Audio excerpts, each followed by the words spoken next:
Amigos de Manual para Enamorarse, bienvenidos a otro episodio de Manual para Enamorarse y tengo un invitado muy especial, como pueden ver, el padre Fernando Orejuela. Un placer, una alegría estar contigo, Irán. Amén, padre. Gracias. Entrar en este maravilloso mundo de la navegación que tú haces por las almas, por los corazones. La navegación digital, remando mar adentro digitalmente. Bueno, el Señor dijo, ¿no? Yo os daré los medios. Sí, así los es. medios digitales en esta época.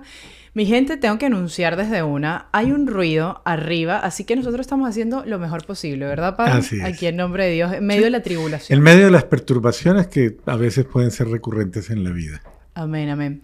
Bueno, para la gente que no conozca al padre, si nos puede dar, padre Fernando, una pequeña introducción, por decirlo de esa manera. Ok. Soy caleño, colombiano, de Cali. Ya como sabrán, Cali tiene un ambiente particular, alegre, festivo, un poco folclórico, una ciudad de gente muy bella. Personalmente creo mucho en la calidad humana de la gente caleña, pero que ha pasado también por épocas muy duras, de alguna manera, igual que ciertas otras zonas de Colombia, bajo la influencia de realidades muy dolorosas, muy duras, de una descomposición social supremamente fuerte, que pues bueno, realiza su efecto en las personas que viven. Y ahí me creé, ahí crecí y ahí conocí lo bueno y lo malo. Las maravillas de la vida, pero también tuve mis situaciones de riesgo, que en su momento pues hablaremos de ellas. Casi podríamos decir que Cali me dio muchos elementos como de mi actitud frente a la vida, porque me parece muy lindo, pero la gente de esa zona de Colombia tiene una actitud bonita, chévere frente a la vida. O sea, en ese sentido, con todo el ámbito de la alegría y todo, hay como una especie de positivismo, y como de buen corazón, de buenos detalles, Yo creo de que amistad. eso es por la salsa. Tanta salsa, ¿Será? ¿no? Como que los mantiene No, en la movimiento. salsa, claro que sí, nos da sabor. Y en ese sentido, pienso que sí. Son momentos muy bellos de mi vida, pero ahí también conocí a Dios. Ahí lo descubrí en medio de estas realidades. Y ahí prácticamente podríamos decir que confronté pruebas supremamente fuertes. Ahí aprendí a ser lo que soy. Ahí tomé las decisiones más fuertes de mi vida. Y una de ellas pues fue entregarme totalmente a Dios. En cómo pues lo vivo hoy día. ¿Cómo viene eso? Porque cuando uno piensa, o la gran mayoría de la gente, padre, en sacerdote la gente piensa que nacen y al día siguiente son sacerdotes. Y mucha gente piensa que yo nací en una sacristía y que mi mamá era monja y mi papá era cura y se volaron y me tuvieron. Y por eso...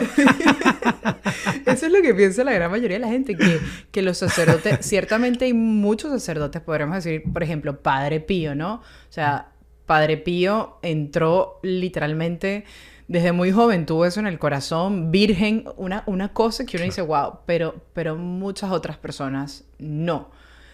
Y ahí es donde quiero entrar, padre, porque su historia me parece espectacular y creo que es una historia, un testimonio que hoy más que nunca es muy edificante para tantos jóvenes. Claro que sí.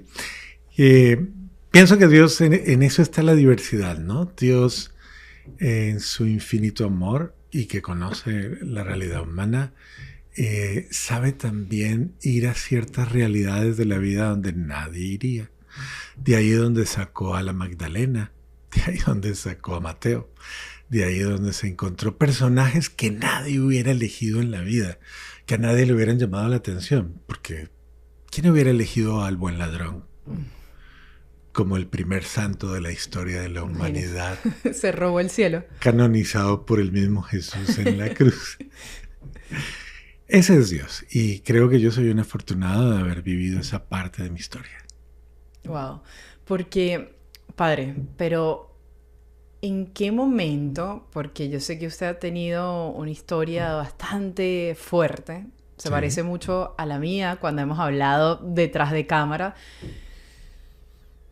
¿Cómo llega a estar en ese mundo de vicios? ¿Por qué? Y después, ¿cómo?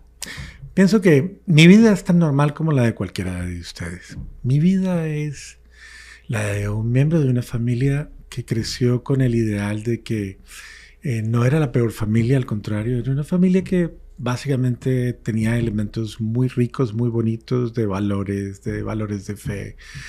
Es decir, no hay familia perfecta. Todas nuestras familias tienen más y menos. Yo crecí en un ambiente así, bajo circunstancias muy personales, muy mías, que fueron formando mi ser, que no implican necesariamente ningún defecto ni ninguna realidad de la familia, sino las mías. O sea, yo nací tal vez con unas condiciones que me limitaron un poquito en mi capacidad para uno ciego por miopía. Entonces eso desde muy temprano generó en mí, por ejemplo, inseguridad, timidez. Por eso nunca practiqué deportes fuertes y de impacto, de choque, porque no veía. Sencillamente no veía, entonces no quería estrellarme con la vida. Muy bien, eso genera tal vez un complejo. Dos, era inseguro. Todas esas cosas impactan muy duro en uno. Además era flaco. Parecía, dice la gente, un garabato. ¿No le gustaba la comida, padre? Bueno, me gustaba, pero yo pienso que básicamente tenía una fisionomía. Bueno, yo me vine a engordar casi después de los 40. Oh, wow. Antes la nunca gané. La envidia de muchas personas. Yo creo. Pero es cuestión de fisionomía, o sea, claro. Entonces, era flaco, era ciego y además de eso, le ponían a unos pantaloncitos corticos que realmente era algo deprimente. Tal vez no era muy bueno para muchas cosas. La inseguridad me llevaba a tal vez a como a meterme en mi mundo interior. Algún tío decía, es que hablaba solo. Entonces el tío decía, es que él habla con los espíritus, se comunica con ellos. Y bueno, todas esas fábulas. Pero en ese ambiente familiar, sin embargo, yo siempre me preguntaba, ¿qué va a ser de mí? Tenía miedo a cómo la vida me va a enfrentar, porque veía a la gente grande y decía, ¿cómo hacen? O sea, ¿cómo hacen para ser lo que son? ¿Cómo hacen para ser profesionales y para responder a tantos retos? Y yo pensaba que, bueno, decía, no, creo que no voy a ser capaz de llegar a algo de eso. Uno no se imagina, los temores de niños a veces no son muy comprendidos. No son. Y es importante entenderlo porque, mira, ya hoy día tenemos niños con depresión en una edad muy temprana. Yo creo que pudo haber pasado por situaciones tal vez de esto, de inseguridad, tal vez en ciertos momentos límites. Dos, confronté una realidad de limitaciones de convivencia. Tus padres puede que no sean los más perfectos, todos tienen carencias. Mi padre era un hombre que venía de una historia de ser militar, era oficial en un principio del ejército, luego pasó a la policía, a él le encantaban las Fuerzas Armadas y por lo tal tenía un carácter supremamente fuerte. Yo era de los menores, entonces a mí no me tocó la época más fuerte del ejercicio de su profesión, pero sí me tocó una personalidad ya bastante fuerte. Y creo que en cierto modo a mí esto me impactó mucho porque era una persona dura, fuerte, agresiva y tenía ciertas características que a mí me desestabilizaban mucho. Aparte de todo esto, pues a veces en la familia se hace cierto bullying o se hace cierta burla. A mí se me burlaban mucho mis hermanos. ¿Por qué? Porque pues tal vez era el menor y lloraba bastante, quizás claro. Como hay cierta confianza a veces, como dicen, la confianza da asco. Sí, pero el bullying familiar es muy común. Sí. Y eso hace que muchas veces se digan cosas, se den realidades y se maltrate. Y todo esto vaya creando ya unas inseguridades personales. Entonces, yo, por ejemplo, lloraba mucho. Y cuando me daba ira y frustración lloraba demasiado, pero me daba una ira y reprimía la ira. Y ellos se burlaban y me cantaban canciones. Rafael tenía una canción como esa que dice: salías del templo un día, llorona. Sí. La Llorona es muy buena. Eso me daba ira, me daba rabia. Pero no podía compensar, no podía vengarme. Claro. Y creo que fui alimentando una rebeldía interior muy fuerte conmigo mismo. Yo estaba fastidiado con mis inseguridades y tal vez un poquito con mis miedos, y yo quería vencer eso. Alrededor del barrio donde vivíamos había demasiado consumo de droga. Es decir, uno salía a la puerta de la casa y los marihuaneros estaban sentados afuera de la casa fumando. Claro. Había mucho, era muy común en la zona donde yo vivía en Cali esto. A pesar de que mi papá era policía y sacaba literalmente a volar a todo el mundo, el ambiente era supremamente fuerte, pesado. Pero a mí me comenzó a llamar mucho la atención los adictos. Me llamaban la atención porque todo el mundo les tenía miedo, porque todo el mundo los respetaba, entre comillas, porque de alguna manera eran los rebeldes, eran los violentos. Sí. Y como yo estaba en mi lucha de yo no quiero ser un pelele, yo no quiero ser un cobarde, yo no quiero nada de esto, yo quiero vencerme a mí mismo, superarme a mí mismo. Entonces, en un momento determinado, yo comencé a idealizar esa forma de ser ellos. Oh, wow. Y comencé a pensar, de alguna forma yo tengo que vencerme, y en algún momento las cosas coinciden. Cuando yo ya me desarrollé, pues creo que comencé a crecer. En los 12, 13 años crecí demasiado. Y ya casi a los 13 años ya medía casi un 80. Entonces, claro, esto de alguna forma era una desproporción. Y en ese momento me invitaron a consumir droga por primera vez, marihuana. ¿A los 13 años? Sí. Wow. A los 13 años.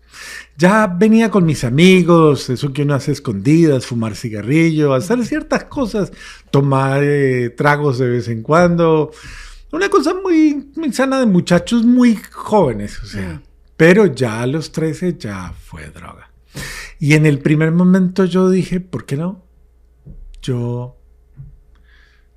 Tal vez la hora de vencerme a mí mismo y de salir. Fue una reacción a todo lo que llevaba dentro. Claro, todo ese mundo interior que no había sido escuchado y explota con la marihuana. Claro.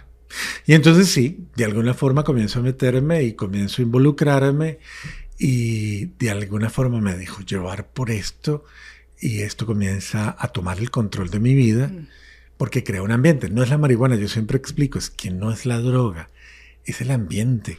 Es lo que tú comienzas a ver, es como te comienzan a mirar, es como de alguna manera te comienzas tú a recepcionar. Y yo comencé a ser alguien diferente. Estaba justo en el punto de la adolescencia, pre y adolescencia. Estaba en un momento dificilísimo, pero es el momento en que quiero ser afirmado, en que quiero afianzar una personalidad, en que quiero de alguna manera tener una interacción social. Es decir, yo quería ser alguien. Y dije, ok, yo no puedo ser el niño aquí. Tengo que comenzar a ser como los más avanzados. Entonces comencé a ponerme la meta de consumir más que los que consumían regularmente, y comenzar a indagar su estilo de vida. ¿Qué otras cosas consumían? Y comenzar a experimentar más. Pero, ojo, no era ni siquiera en el ámbito de probar drogas o de... No, era ganar un lugar. Increíble. Claro. ¿Cómo viene? Me siento muy identificada, como dije al comienzo, porque la droga yo siempre lo veo como la cereza del pastel, es lo último. Pero uno no llega como, ay, qué chévere, Son muy pocas la gente que llega así, sino más bien por esa frustración, y casi siempre es por validación. Yo lo hice por eso, para que fuera la más cool, la más chévere. Sí, y aparte de eso, como que esto te da la posibilidad de reencontrar a alguien que no conoces. Tal vez a alguien que estaba surgiendo en mí, pero que tenía muchas inseguridades, y yo quería conocer a esa nueva persona. Esto se voltea porque ya yo de alguna manera tengo que romper con un esquema. Yo era el mejor del colegio, me comienzan a echar de los colegios, pierdo el año, me vuelvo insoportable para todo el mundo. De ahí en adelante comienzo a confrontar un poco ya a mi familia. Me vuelvo el rebelde, o sea, y de ahí en adelante la mentira, todo, comienzo a reaccionar, soy reactivo, me vuelo. Comienzo a hacer todas esas cosas que uno no hace. Y de esa manera me involucro en ese nuevo mundo que me absorbe y en el que yo ya me propongo ser uno de los más, tal vez, líderes de esa realidad y conocer porque era ganar respeto, valía. O sea, que se dieran cuenta que yo no era el niño. Y en esa perspectiva me voy de la casa muy jovencito. ¿Qué edad? Casi 14 años. ¡Oh, padre! Wow. Me voy a recorrer las casas de mis amigos. Comienzo a rebelarme con mi padre, con las figuras de autoridad que existían. Esta es la manera de rebelarme. Mis padres entran en una crisis impresionante. A mi padre se le sale de la mano. Un hombre acostumbrado a manejar batallones, como dicen, de hombres, y conmigo, pues obviamente no podía. Hay unas escenas fuertes. Mi padre era un hombre que tenía una reacción muy dura cuando tenía algo con lo cual él entendía que quería corregir. Recurría a veces a cosas extremas. Una de ellas era pegarnos con algo que se llama rejo. Eso es como un látigo de cuero, del cuero de las vacas, así retorcido. Oh, wow. Y él tenía la costumbre de hacer cosas como esas, o la correa, el cinturón, lo que fuera. Él reaccionaba fuerte. Y eso había generado en mí una violencia. Recuerdo que un día vino a pegarme por algo que me pareció supremamente injusto. Y cuando él estaba parado frente a mí, yo le dije, espéreme. Entonces me fui para la cocina y traje un cuchillo. Y le dije, tome. Y me dijo, ¿para qué? Y le dije, máteme. Y entonces él me miró y se rió y me dijo, ¿por qué? Y le dije, porque si me va a pegar, es mejor que me mate. Wow. Porque esta es la última vez que usted me pega. Wow. Él se rió, volteó y me miró, soltó lo que tenía y se fue riéndose, pero nunca más me volvió a pegar. Di tú, eso yo estaba entre 12 y 13 años, o sea, ni siquiera había llegado todavía a la droga, pero ya estaba en un momento extremo. ¿Cuántas veces los padres ponen al límite a sus hijos? Los llevan al límite extremo. Mi papá no era un hombre malo, y es que la mayoría de nuestros hogares, los miembros de nuestro hogar no son malos, pero a veces desbordamos, a veces arrinconamos a los miembros de la casa y los llevamos a un extremo. Claro. Y a mí me llevaron al límite. Y me volví violento. Mis hermanos eran mayores y cuando había una pelea familiar, pues era fuerte, era supremamente fuerte. Y yo comencé a reaccionar violentamente a eso. Entonces había una ira reprimida en mí, una rabia reprimida en mí, que básicamente lo que estaba haciendo era coger fuerza y salir. Padre, y cuando se va de la casa, empieza a ir con los amigos, me imagino que obviamente empieza a ganar, a medida que pasan los años, esa validación, ese poder, ese soy alguien, ¿no? Y claro, se distorsionan tantas cosas tan lejos de lo que realmente fuimos creados. ¿Hasta dónde llega? Bueno, básicamente se incrementa el consumo de la droga, comienzo a consumir anfetaminas. Era como, la marihuana era como el cigarrillo, nada más, era como fumar cigarrillo. Pero ya aparece el bazuco, bazuco es el raspado de la cocaína. Y aparecen las anfetaminas, que para mí era lo más delicado. Y en el consumo de anfetaminas yo tenía que subir niveles. Yo tenía que superar, entonces una sola anfetamina de estas produce en una persona lo que lo más cercano a ustedes, una botella de ron tal vez, o en Colombia le llamamos aguardiente, no sé si la conocen, pero produce un efecto supremamente fuerte. Claro. Entonces tomarse 2 ya era llegar a un nivel superior.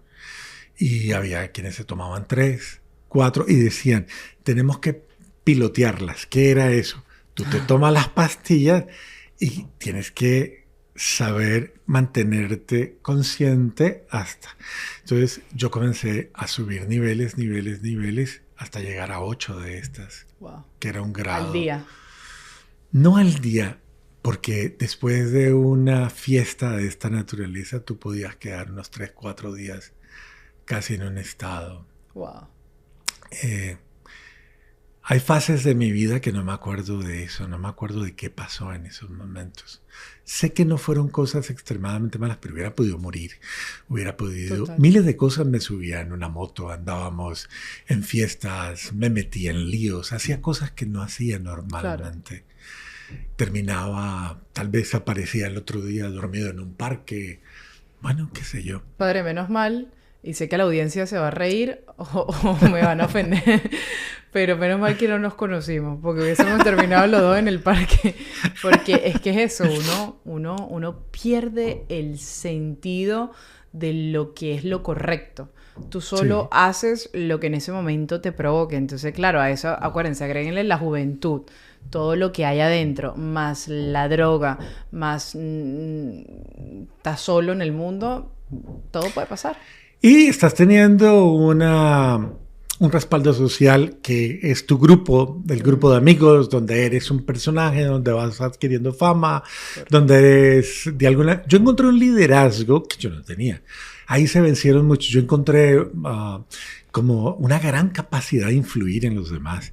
Y de hecho, claro, como mi papel era vencerme y conquistar el nuevo hombre que era, me sentía feliz siendo ese que me imponía, el que daba la última palabra, el que corría los riesgos, el que hacía las cosas más locas.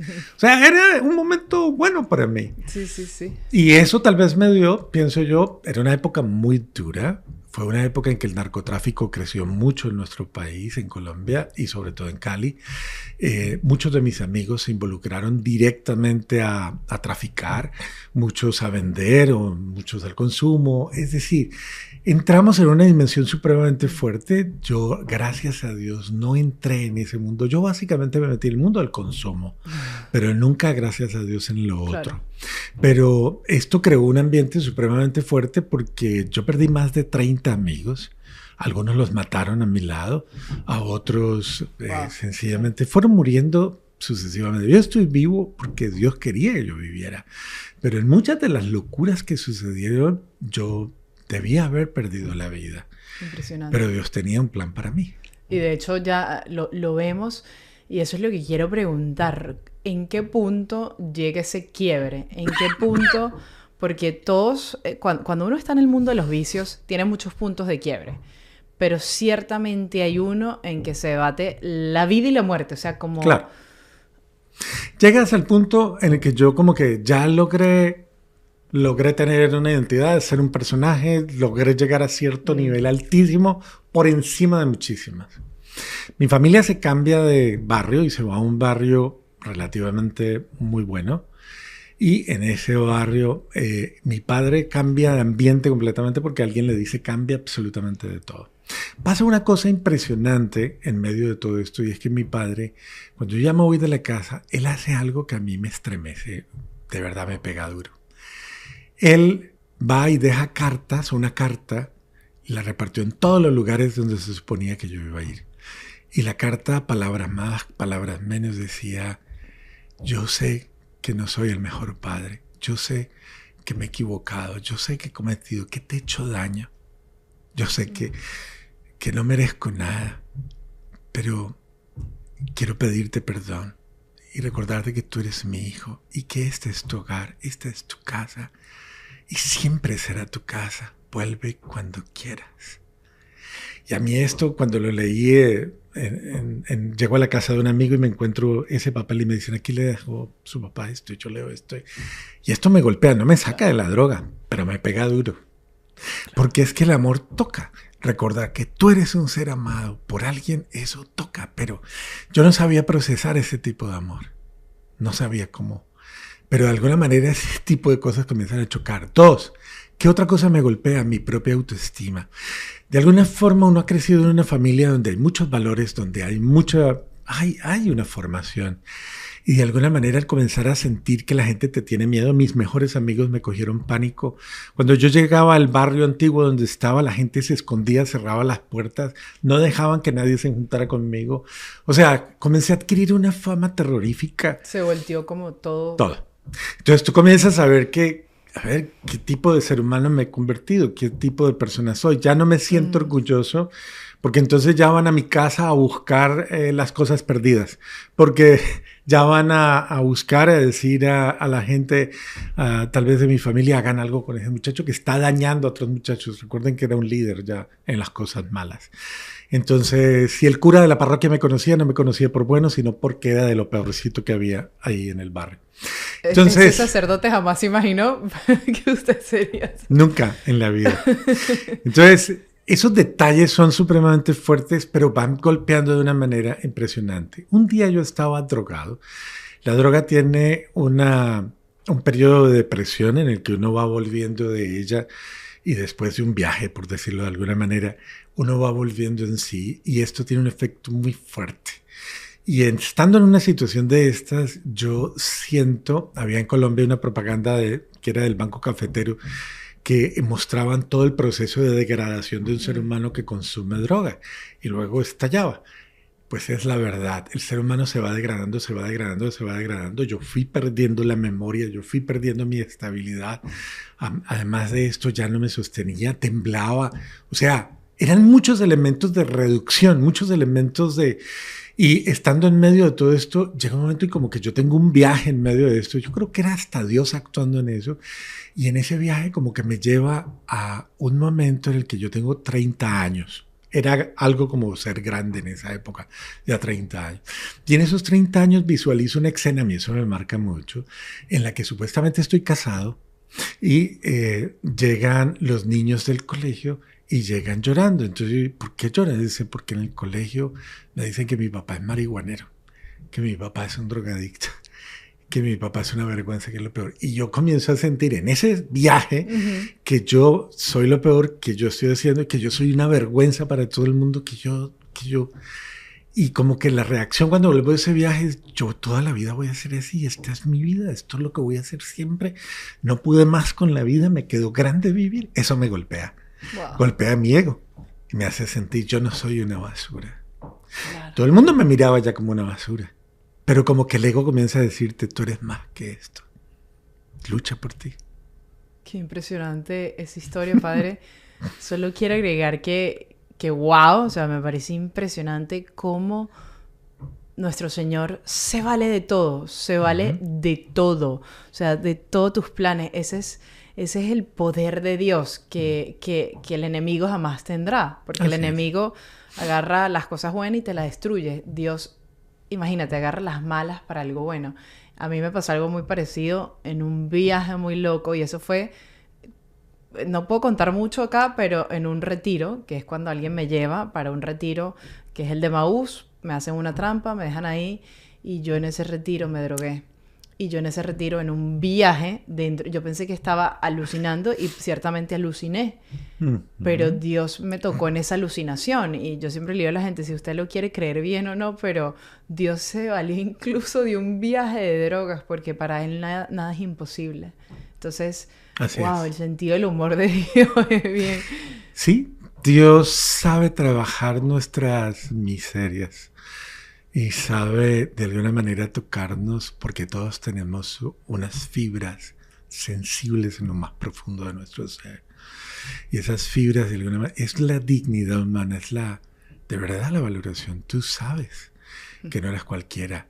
Y Dios sabe tocar las fibras sensibles y ocultas de ese ser humano al que yo estaba matando y escondiendo, porque yo me estaba matando a mí mismo. Era otra forma de suicidarme, era otra forma de anular mi vida.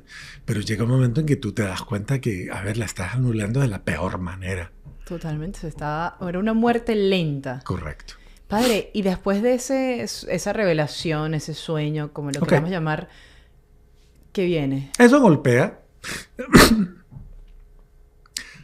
Eso golpea bastante duro. Recuerdo que una vez me tengo que devolver a mi casa. Yo no había sentido el dolor de mis padres de frente, pero por detrás, de frente en cierto sentido. Yo entro yo tenía llave de la casa y entraba y salía cuando me daba la gana, porque ellos llegaron a ese pacto. Yo no sé a mi madre quién le dijo, alguien le dijo, no le diga nada, no nada, déjelo que llegue cuando quiera, déjelo que haga lo que quiera, no le pelee, nada. Y eso lo hizo ella y yo creo que ella educó a mi papá y le dijo, o sea, no reaccione. Porque una vez yo llegué y mi papá se puso a pelearme, yo lo confronté, le tiré la mesa encima, no me agarré a golpes con él, pero esto fue ya un momento en el que se quebró todo, destruí las puertas a golpes y me fui. Y él como que sintió, sí, no paro aquí. O sea, paremos aquí porque él ya está fuera de control.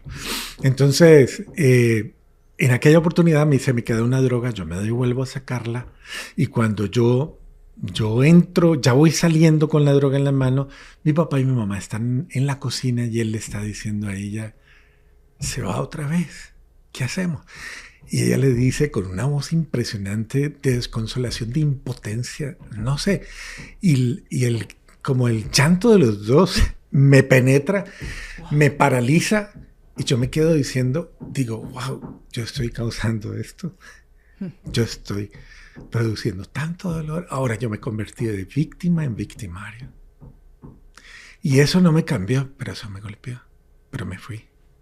Wow, así de duro, es increíble, ¿no? Cómo hay una lucha, porque yo me imagino que usted sentía esto, padre, que obviamente quería cambiar, pero ahora uno le tiene miedo. Claro. O sea, ahora uno dice, ¿cómo pido perdón? ¿Será que sí? ¿Será que no? O sea, hay también un paso que la gente no sabe, que cuando uno está en ese nivel ya ido, si hay una conciencia que quiere cambiar, que si hay un momento de lucidez, pero da miedo de nuevo. Claro que sí. Y tal vez yo no sabía cómo tomar la decisión, yo no sabía cómo salir, yo no sabía. Cuando yo había estado más joven, obviamente me enviaron a los cursos de primera comunión, de confirmación, y creo que eso quedó en mi mente, en mi interior, quedó ahí guardado. Había como esa resonancia de todas las voces de la religiosidad que te han puesto y de todas esas cosas, están ahí guardadas de alguna manera. En todos los colegios que me echaron, yo fui a parar a un colegio que era como...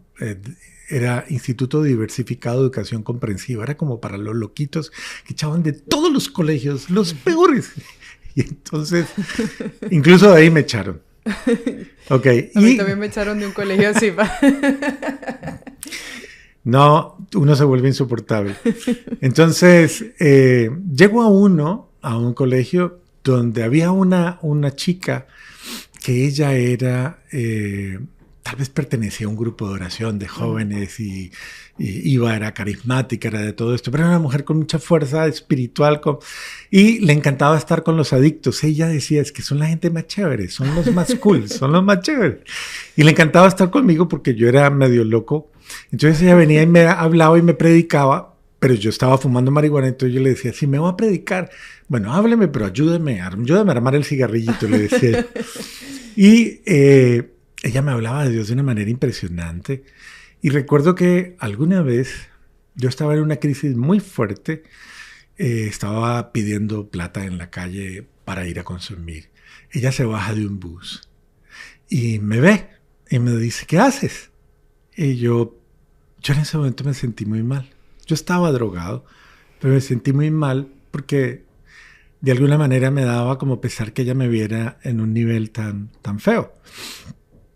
Y sin embargo se sienta conmigo en un muro y comienza a hablarme, a decirme, dale una oportunidad a Dios, Dios existe. Yo sé que yo lo he visto. Entonces yo recuerdo que esa vez le digo, ajá, ahora sí. Yo me fumo la marihuana y tú eres la que se traba porque eres tú la que ve. Eres tú la que ve a Dios. Alucinaciones. Y ella se reía y me decía, sin embargo, dale una oportunidad, déjame llevarte a un lugar, déjame llevarte. Eso fue muy bonito porque en ese momento yo estaba cansado, tal vez estaba ya como saturado, cansado de vivir mal. Y entonces le digo, ok, llévame. Así es, me lleva a una de sus reuniones de su grupo, pero yo le dije, no me presentes, no me involucres, déjame ver, yo solo quiero ver. Haz lo que quieras hacer con tu grupo. y me senté a una distancia prudente, una distancia, qué sé yo, 20 metros, algo así, pero en un salón donde todo se escucha. Ellos se reunieron y hicieron lo propio. Comenzaron a hablar, se saludaban, cómo se trataban, luego comenzaron a cantar, hicieron sus cosas, luego se sentaron y comenzaron a hablar con alguien. En el momento en que comenzaron a hablar, decían cosas, pero no las decían con la boca, las decían con el corazón. Y la oración fue tan fuerte que muchos de ellos comenzaron a llorar. Y en esos momentos se comenzaron a abrazar y se consolaban. Y de alguna forma volvieron después a cantar y volvieron a dar gracias. Es decir, yo vi todo eso pasar, yo solo miraba, no decía nada. Y el corazón se me movía en unas emociones que yo decía, ¿qué es esto? O sea, entonces venían a mí el recuerdo de cuando era niño, cuando todo, pero también mi situación de yo no me quiebro, yo soy un varón, yo no soy un cobarde, yo ya no soy ese tonto que lloraba por todo, yo ya soy el Iron Man, desde otra perspectiva. Soy el superhombre. Y cuando salimos de ahí, ella me pregunta, ¿te gustó? Y yo le dije, más o menos, porque yo dije, donde le diga que sí, ¿quién se la aguanta? Y mujer. Y mujer todavía. Sin embargo, esto me golpeó tanto. Y yo me pregunté cuando los veía, decía, ¿qué tienen? O sea, ¿qué hacen? ¿Qué es esto? ¿Por qué es así? Y llegó un momento en que la reflexión llegó, ellos tienen lo que a mí me falta, lo que yo no tengo. Ellos tienen amor, pero no es cualquier amor, o sea, es algo diferente. Yo no tenía amigos, yo no me podía dormir porque un amigo me robaba los zapatos. O sea, yo no tenía eso, yo no tenía... Todo el mundo se aprovechaba de todo el mundo, o sea, yo era... Pero estos seres humanos actuaban diferente. Eso me marcó y me golpeó tan duro que suma todo ese poco de cosas, era como Dios. Llamando, pero es impresionante cómo Dios llama sutilmente, ¿no? O sea, no va y saca la correa como hacen los papás de todos nosotros, o la chancleta. No, sino sutilmente. Toca fibras. Y es impresionante, padre. Yo sentí eso cuando estuve en Emaús. Yo dije... Yo tampoco quise decirles que me gustó. Salí y dije, chévere. Pero por dentro me dio fue envidia. Envidia que ellas tenían algo que yo no tenía. Y yo decía, no se puede ser feliz un viernes encerrada en una casa de retiro. ¿Por qué ellas sí yo no? Y solo me preguntaba. Y las veía, ¿qué hay? ¿Qué hay? Y yo decía, no puede ser Dios, porque Dios no está aquí. No lo veo físicamente. Porque no sabía que vivía dentro de mí. Claro. Entonces, eso se contagia de una manera increíble. La abundancia de ellos puso en evidencia mi escasez, mi pobreza, mi miseria. Wow. Me va a robar esa frase. Es que es impresionante. Por eso, algo que, y aprovecho para decirlo en estos momentos, nosotros, gente que está viendo esto, mamás, jóvenes, quien sea que vaya a ver esto, nosotros somos quizás esa oportunidad de segundo que la gente pueda observar, digamos, a Dios, ¿no? Total. Por eso hay que ser un católico feliz, no importa lo que uno esté sucediendo, pero alegre.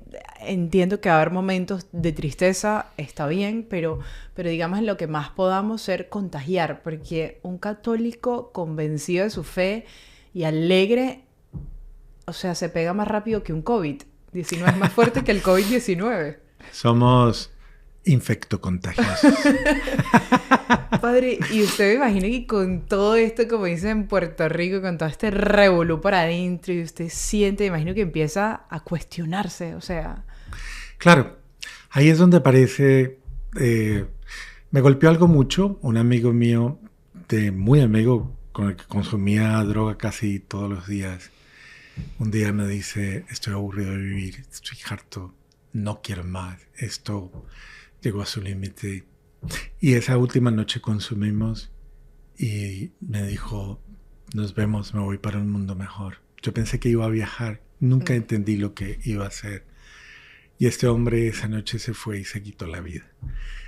A mí eso me golpeó muchísimo. Y me golpeaba Cada vez que mataban a un amigo se mataba en una locura. Esto pegaba muy duro. Y yo trataba de decir, yo decía, pero ¿cómo hago para salir? O sea, no entendía cómo iba a salir. De hecho, incluso al final hasta me metí a un gimnasio, a hacer pesas, a todo. De alguna forma era tratar de hacer algo, pero alzaba pesas y me iba a fumar marihuana. O sea, o fumaba marihuana y me iba al gimnasio para hacerlo más rico, supuestamente. Yo llegué a hacer pilates. Y me quedé pegada. Levanten la pierna, pues. Airán, y yo. ¡Wow! Un viaje para que de se esos. rían un poquito, hay que ponerle humor. Entonces, el sentido de todas estas cosas, en medio de todo esto, un día yo digo, tiene que pasar algo en mi vida, tiene que pasar algo. Era el año de 1981, cambio del 82. Tal vez muchos no habían nacido, yo no creo que hubieras nacido tú 90. todavía. Mira. No estaba todavía en los planes de Dios, sí, pero no en los planes de mis padres. Bueno, mira. Entonces, yo estoy en esa crisis límite y en ese contexto. Entonces, yo llamo a mi amiga y le digo, yo quiero dar un paso más, pero no sé qué hacer. Dime qué hacemos. ¿Por qué no me ayudas a hacer algo? Reunámonos. Y entonces ella venía y me hablaba de Dios y yo no sentía esto. Venía diciembre y le dije, no, hagamos una cosa. Viene diciembre. En diciembre viene la fiesta. Hablemos en enero. Y entonces, así es uno de loco, ¿no? Y de atrevido. Pero bueno, llegó enero y le dije, quiero que vengas y quiero que me acompañes a hacer algo. Pero antes de eso, el 31 de diciembre yo inauguraba los años nuevos siempre. Inauguraba Año Nuevo, Vida Nueva, hay un dicho muy colombiano. Y yo decía, algo tiene que pasar, algo tiene que pasar. Entonces, el 31 llegué a drogarme como lo hacía siempre y esa noche, después de consumir, yo les dije a los muchachos, yo quiero parar. Uno de ellos me dijo, vos nunca vas a parar. Y yo le dije, sí, quiero darme la oportunidad. Me dijo, si vos lo haces, yo te apoyo. Y yo le dije, ok, ayúdame. Y me dijo, voy a parar contigo y te voy a cuidar. Y eso me impresionó. Yo me fui para la casa drogado y cuando entré a mi cuarto a acostarme, hablé con Dios por primera vez desde mi oscuridad. Hablé o le grité y le dije, yo no sé si usted existe. Yo no sé si es verdad o esto es cuento de la gente. Pero si usted existe, escúchenme. Yo quiero decirle algo. Estoy cansado de vivir. Ya no puedo más. Yo no sé en qué pensó usted. ¿Qué soñó usted? ¿Qué le pasó por la cabeza cuando pensó en mí? Cuando me quiso dar la vida. Pero estoy seguro que usted pensó en algo. Yo no sé en qué pensó. Pero yo le quiero pedir un favor. Yo quiero ser lo que usted soñó cuando me dio la vida. Eso. Wow. Y si no soy eso, yo no quiero vivir. Vamos a hacer una cosa. Haga conmigo lo que usted soñó. Sáqueme de esto o quíteme la vida. Wow, qué fuerte. Y me acosté a dormir. Qué fuerte, padre. Qué fuerte, qué fuerte. Qué fuerte. Solo puedo sentirlo mucho lo que usted está diciendo porque me llevó a mí a lo mismo, al mismo episodio, en ese momento de oscuridad que me acuerdo y que yo grité, si existe alguien allá. Y uno grita. Pero es impresionante cómo esas oraciones, yo creo que yo nunca había orado como esa vez, que salen como del corazón, pero de lo más de las entrañas, que es un grito, es el grito del corazón. Que llega a los ojos de Dios y es como, wow. A veces le digo, Señor, ¿por qué no puedo volver a orar así? No es que me voy a volver a drogar, pues, pero... Son momentos decisivos en la vida, son momentos de verdad, pero son momentos epifánicos, son momentos también... Dios necesita que nosotros nos quebrantemos en nuestro ser. Hay una frase muy linda que dice, cuando tus rodillas tocan el suelo, tu oración llega al cielo. Y es verdad. Sí, es que solo de rodillas, padre, Claro. solo de rodillas. No, qué espectacular.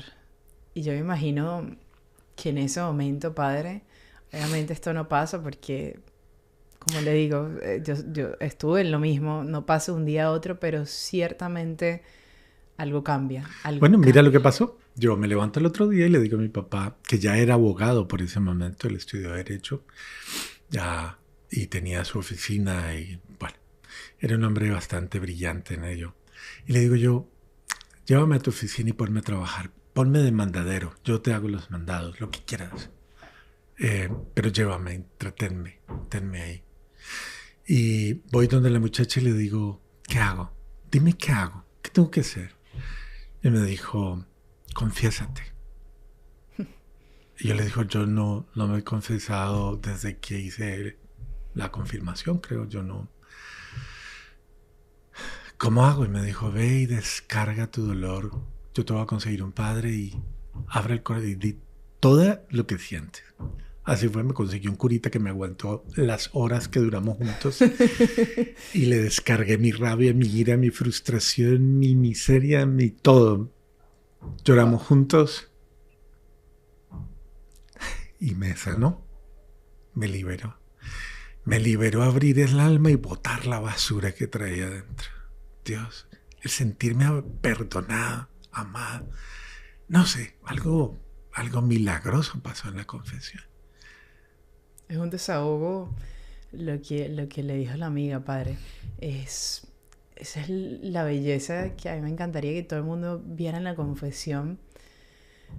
Porque literalmente es como limpiar todo, es como irse a bañar, pero desinfectarse y Totalmente. desahogarse y decir, ya, y yo creo que cuando uno lo dice en voz alta y ante alguien que uno no conoce, como que siente que ya solté, ¿sabes? Como que solté. Una amiga hace poco me decía, Irán, yo he estado con muchos hombres. Y yo, dilo en voz alta, díselo, ya. Pero es que eso no va a espantar el cura ni nada. O sea, los pecados son los mismos siempre. Pero dilo, sácalo, bótalo. Y vas a sentir como algo que es Sí, saca tu basura. sobrenatural en ese momento. Es como, Claro. como wow. Sí, en algún momento tienes que afrontar tu verdad, en algún momento tienes que afrontar tu miseria y listo, suéltala. Finalmente, ¿qué va a pasar? Ya, es una forma de... Es una terapia de verdad de vida nueva. Bueno, yo salí de ahí y le digo a la muchacha, ¿qué más hago? Y me dice, lee la palabra de Dios. Y yo le digo, yo no he leído. De niño me encantaba ver las imágenes. Y además dicen que uno lee la Biblia y se vuelve loco. Y acabo de salir de algo que me tenía loco. Yo arranqué las hojas de la Biblia, padre, y me las fumé para... Bueno. Ay, qué buen... qué risa. Sí, uno se vuelve descarado con Uno se esas vuelve cosas. descarado. Pero así es la misericordia de Dios. Sí. Imagínese. Y entonces yo comienzo, le digo, ok, ya está bien. Mi papá cuando iba de viaje se traía siempre los libros estos que ponen en los hoteles de los Nuevos Testamentos y tenía ahí puestos. Y tomo yo uno de ellos, era un Nuevo Testamento, y dije yo, pues voy a comenzar a leer esto. Y comencé a leerlo. No hacía nada, sentado, comencé a leerlo. Y me gustó la historia, me llamó la atención y me dio, como dicen, seguidilla, seguí la serie. Comenzó el primer episodio y me comencé a meter en la película. Y ella me dijo, no la leas, léela como una historia, conoce el personaje, míralo cómo camina, cómo habla, cómo reacciona, mira todo, conócelo. Y yo de verdad me metí, no quería parar, o sea, yo quería, ¿qué pasa después? O sea, era una serie, era mi Netflix de aquella época, o sea, era no pares, sigue. Yo comencé a meterme, pero me comenzó a dar una ansia por descubrir qué más pasaba y créeme, llegó un momento en que me apasioné tanto por leerlo que ya me daban ganas de devorarlo. Hasta que llegó un momento en el que me comenzó a pasar algo que nunca me había pasado. Comencé a sentir que esa voz de lo que leía se quedaba resonando en mi mente y me hablaba cuando estaba solo. Y comencé a sentir el regalo que te da leer la palabra de Dios. Comencé a sentir que alguien me acompañaba, que ya no estaba solo, que había una presencia real a mi lado y que nunca más volvería a estar solo. Es una belleza. Y quiero agregar esto porque cuando yo estudié periodismo, producción de televisión, padre, una vez nos hicieron hacer este ejercicio. Y mírese o sea, que es muy cierto lo que usted está diciendo. Aparte del contenido espiritual que obviamente hay, nos dijeron, agarren una serie todo el fin de semana y véanla completa. O sea, prácticamente lo que más puedan, no se paren. Y van a ver el lunes cómo su mente va a empezar a pensar como los personajes. Se van a tanto entrar en personaje cada uno que tú vas a actuar. Y yo me vi X serie, que no voy a nombrar mejor, y yo toda la semana empeliculada. Y eso es lo que pasa. Ahora llevémonos a la palabra de Dios.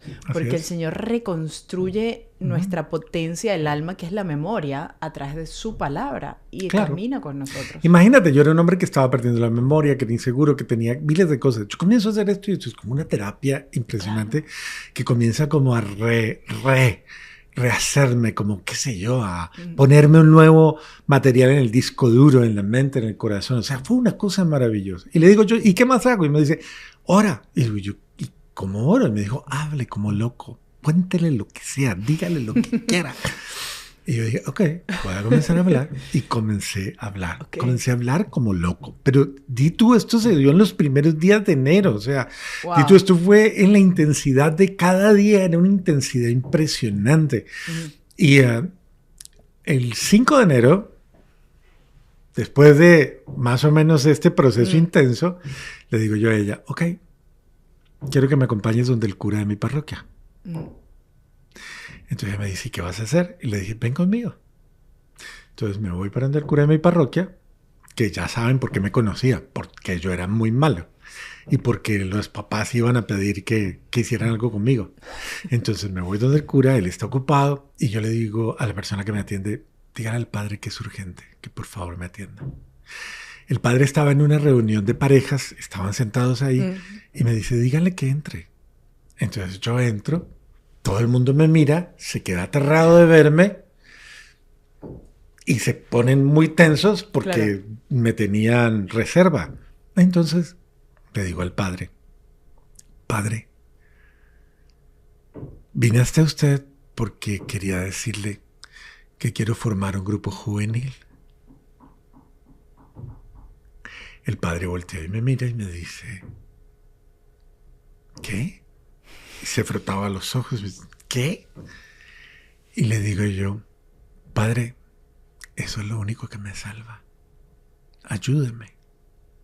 Y voltea y mira a la muchacha y le dice, ¿y tú lo vas a ayudar? Y ella voltea y me mira y dice, sí, padre. El padre voltea y mira a las parejas y las parejas lo están mirando a ver el padre qué responde. El padre cierra los ojos. El padre me pregunta, ¿y usted ya dejó eso?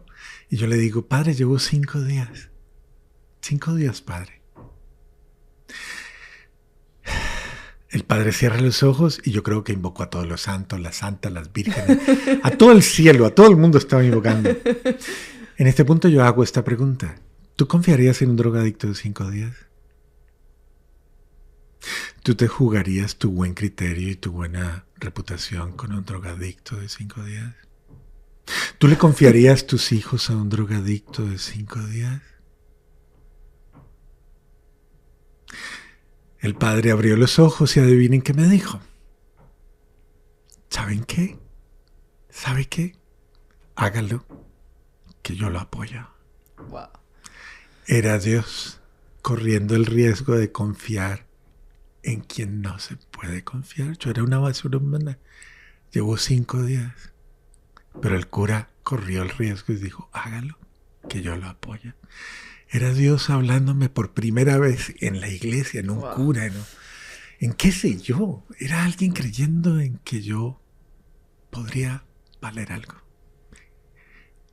A los 4 días nació el grupo juvenil de la parroquia. Por primera vez. Qué locura, ¿no?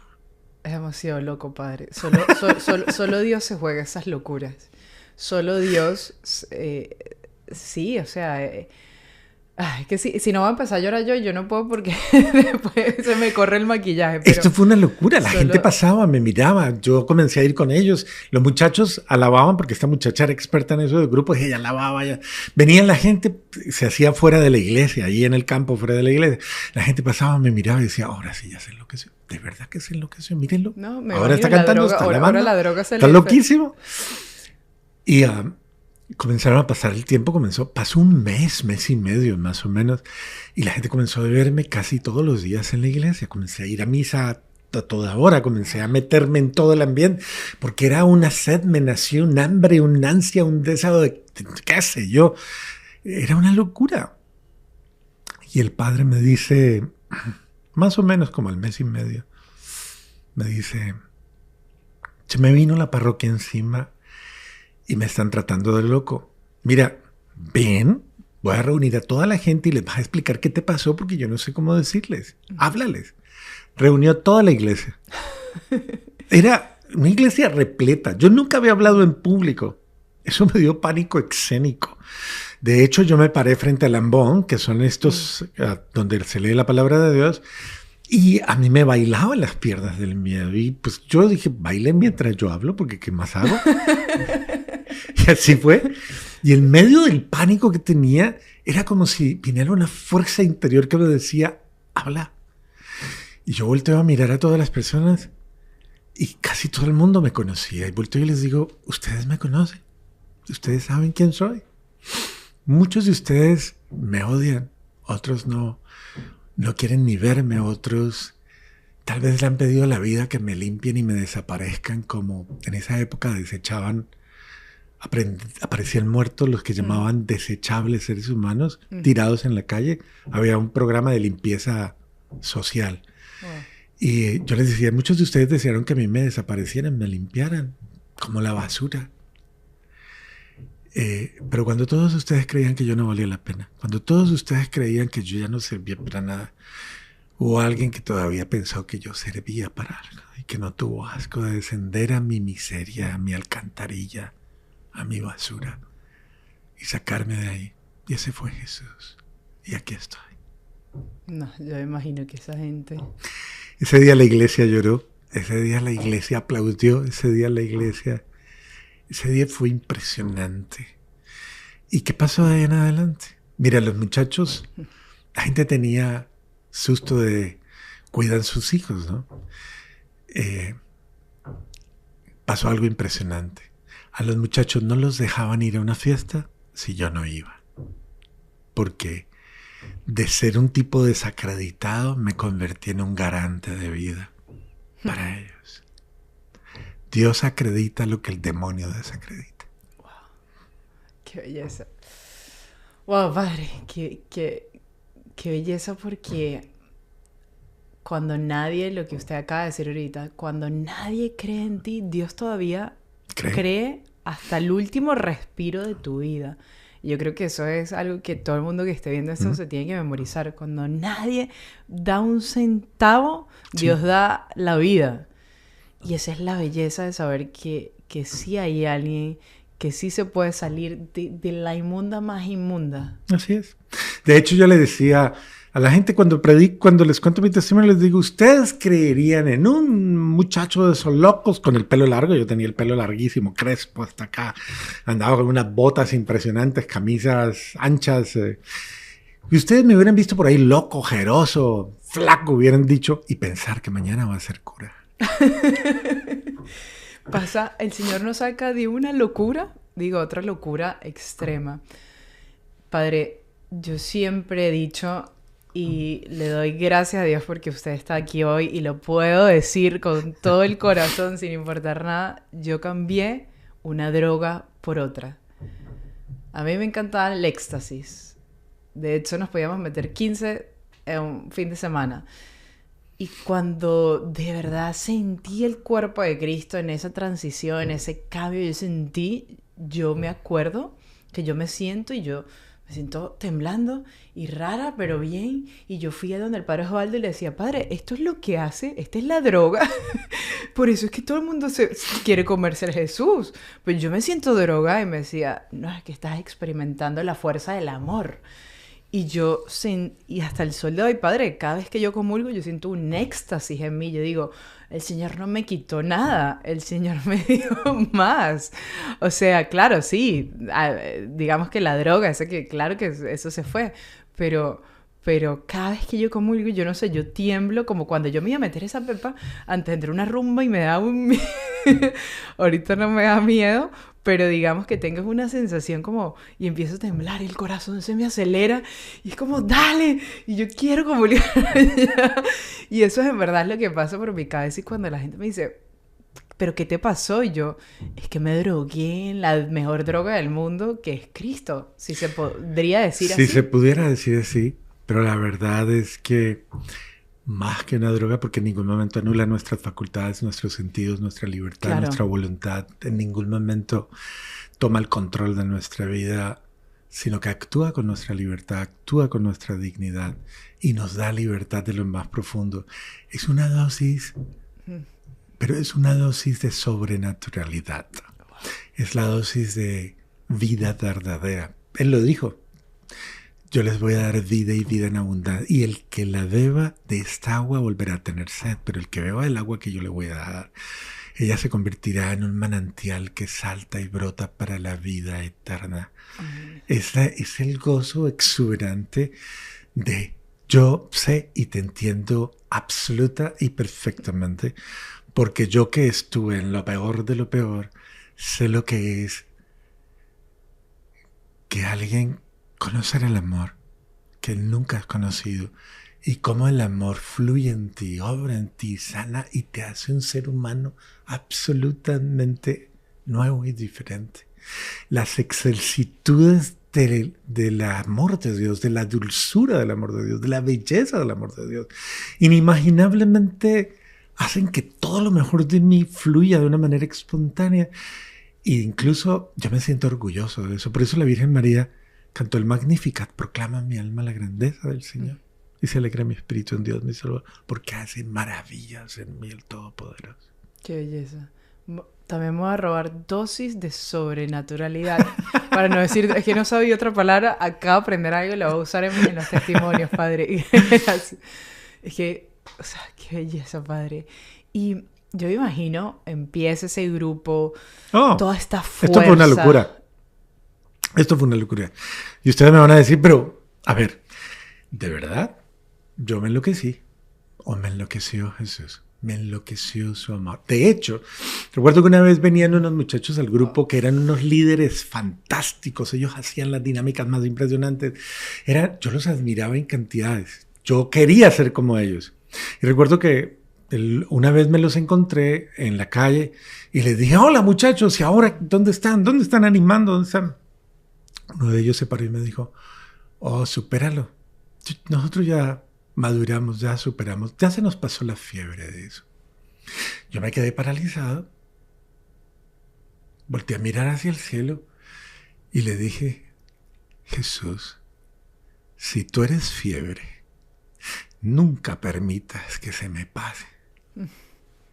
Que yo muera de fiebre. Wow. Y Él ha cumplido su promesa porque hasta el día de hoy nunca me ha quitado la alegría de su amor, de la certeza de su amor.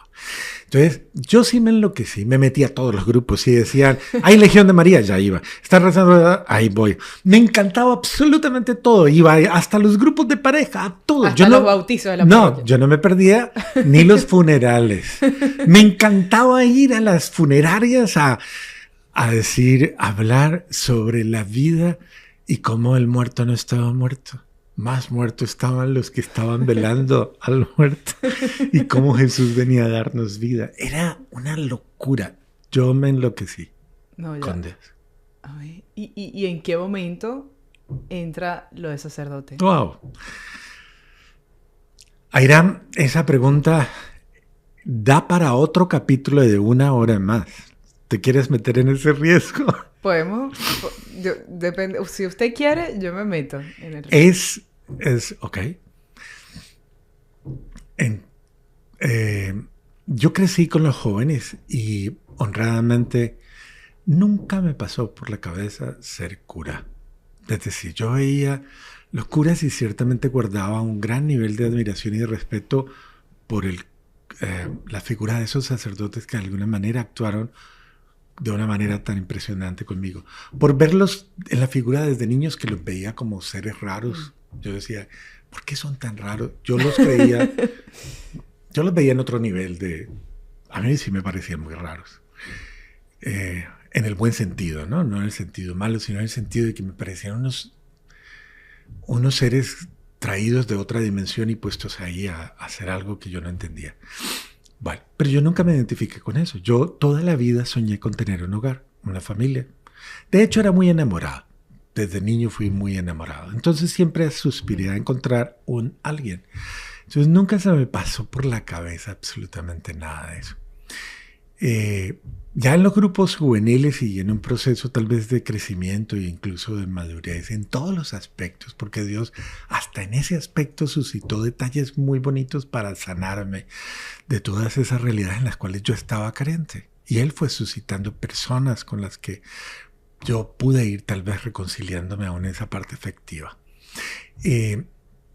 Estando en el grupo de jóvenes y tal vez habiendo pasado incluso por decepciones amorosas, por momentos en los cuales no se dieron muchas de las relaciones afectivas que tuve, llegó un momento en el que tuve un noviazgo que era muy bonito, que de pronto estuvo incluso hasta en posibilidades de convertirse en un matrimonio, pero pasó algo que me golpeó muchísimo. Un amigo mío, que era igual de loco que yo, igual de loco. Él andaba enloquecido con la Virgen María, andaba enloquecido con San Francisco de Asís. Comenzamos a ver una película que se llama Hermano Sol, Hermana Luna. Y cada vez que veíamos esa película que había salido en esa época, nos enloquecíamos, la mirábamos, íbamos a todos los teatros a verla, llorábamos en todos los teatros. Yo me enloquecí tanto con esta película que me la compré. Era la época del Betamax y veía esto y lo veía en mi casa. Era impresionante.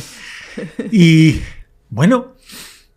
Estando en esas, yo tenía novia, y estando en esas, un día le digo a Dios, llorando, le digo, ¿por qué me impacta tanto esto? ¿Por qué me estremece tanto esto? Entonces le digo, vamos a hacer una cosa. Si me consigues un lugar igualito a ese, o sea, como ese, tal cual, yo me voy. En ese contexto yo ya estaba estudiando Derecho,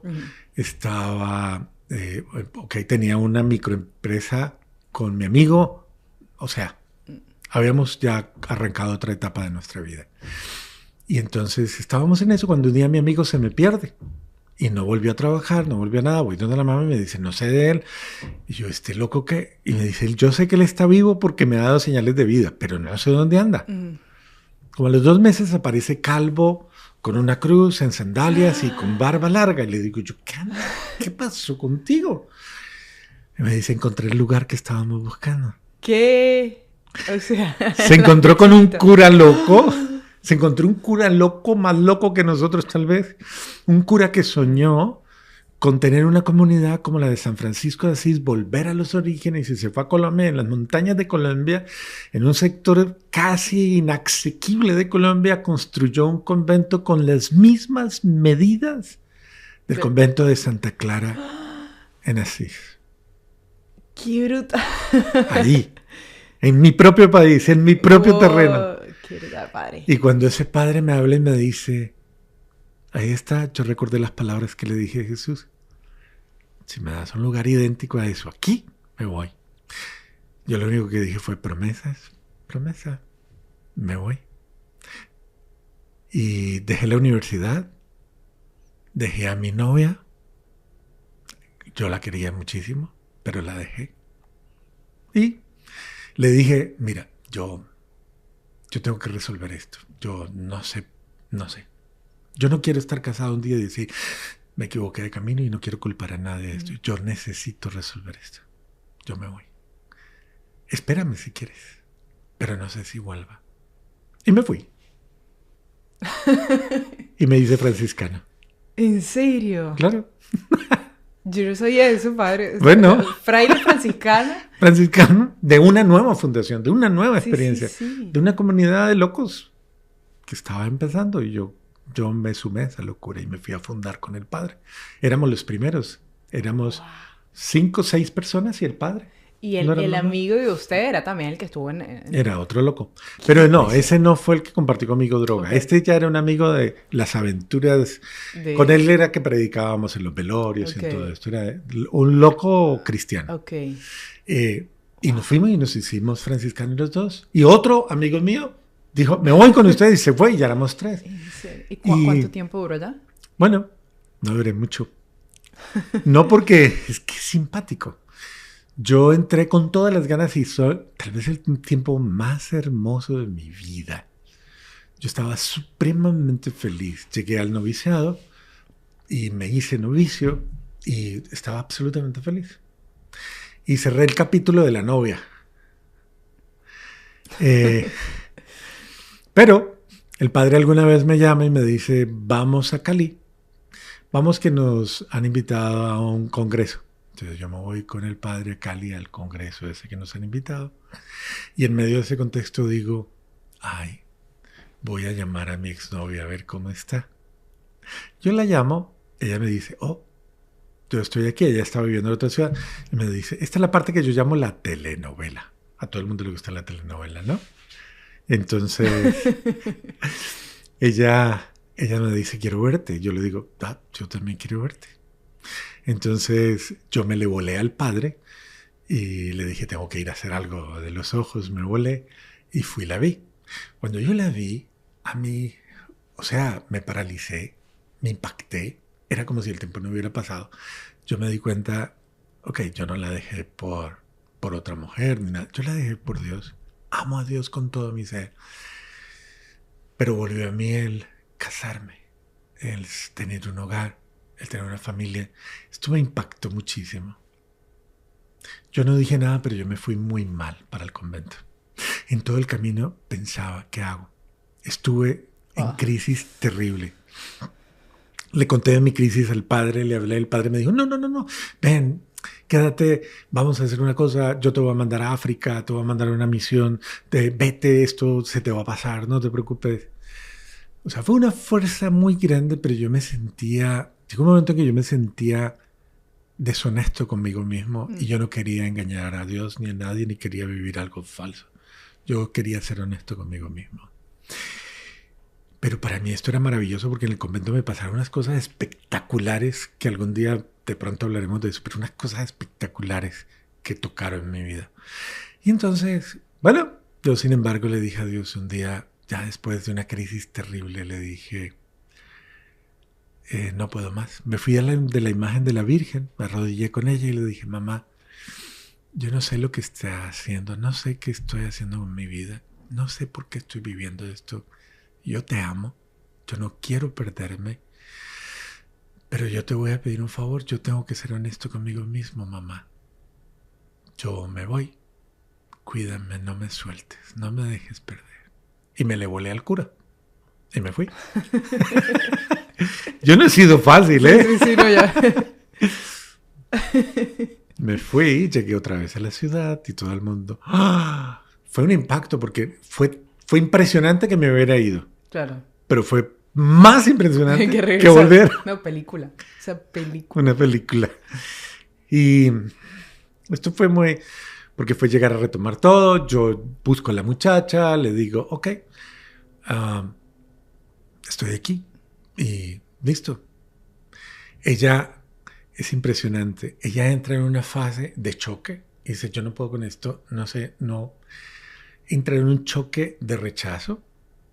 Ella estaba enamorada de mí, yo de ella, pero ella, yo digo como la frase del Señor en la palabra, endureceré el corazón del faraón para mostrar mi gloria. Ella se endureció. Yo la llamaba y hablaba con ella, pasaba horas hablando con ella y ella me decía, yo no sé por qué, no quiero, no te quiero perdonar, no quiero. Oh, wow. Te amo, pero no quiero. Ok. Me pasó una cosa que no sé si a ustedes les ha pasado alguna vez en la vida. Yo me sueño que me estoy casando con ella.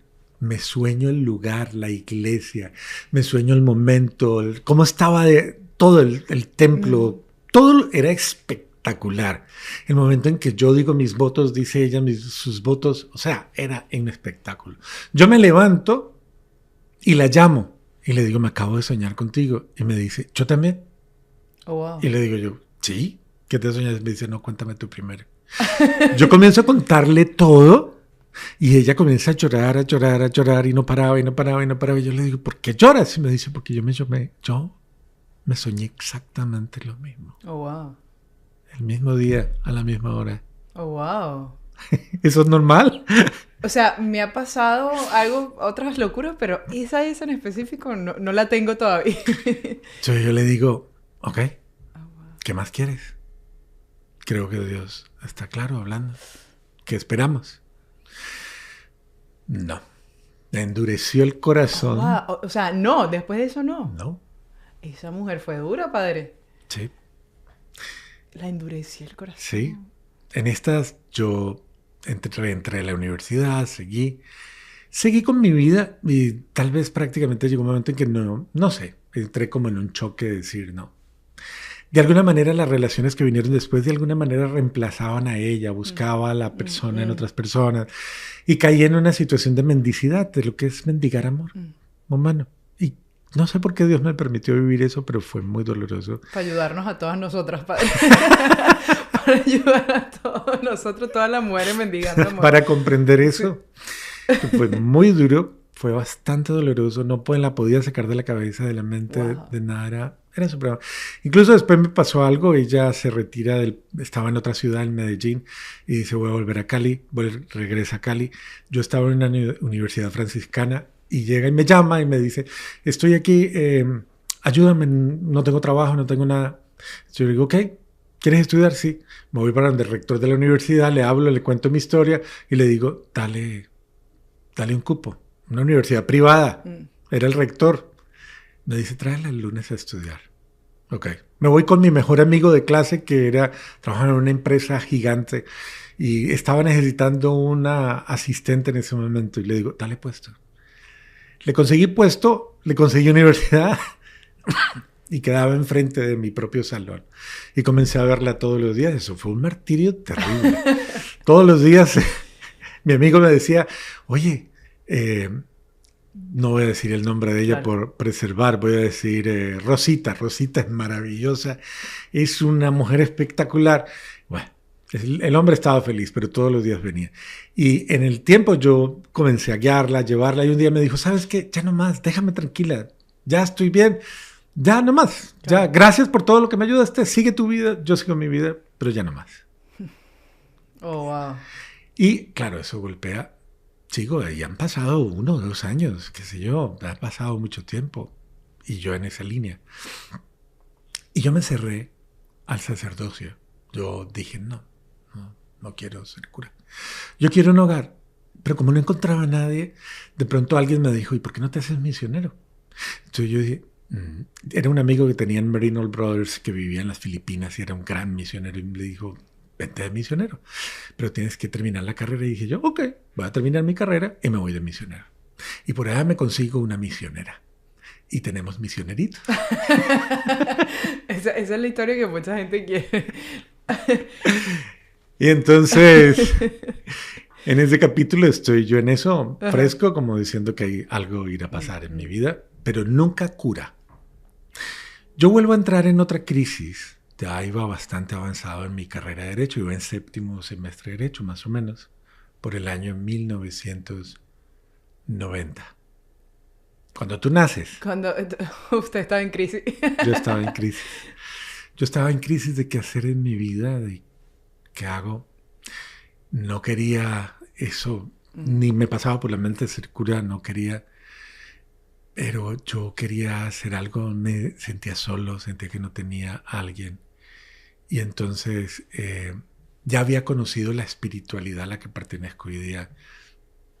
Esa espiritualidad me había confrontado mucho con la persona de la Virgen María, con el reto de la Virgen María, con el valor de la Virgen María, con el heroísmo.